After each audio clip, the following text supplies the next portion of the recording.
La jeunesse sportive de Kabylie, JSK, a annoncé dimanche qu'elle allait organiser le 27 juin à partir de 8 heures au stade de 1er novembre de Tizi Ouzou une journée de prospection pour les jeunes nés en 2007 et en tant que 11 ans et désirant pratiquer le football sous les couleurs du club kabyle. Aucune autre condition n'a été fixée ou posée pour y prendre part ou pour y participer. تبعت ندفع دموس القبايل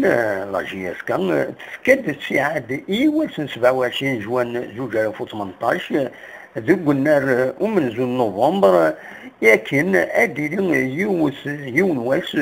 وحوس نادي غاف الراشي يبغان أدلعبن سليكولر جي اس كان ويد إيلولن ذي 2007 ويد يبغان هذا ديكين أكن أدلعبن سداو ليكولر جي اس كان زمرن أدرزونيين أسن 27 جواناتينين زاتنا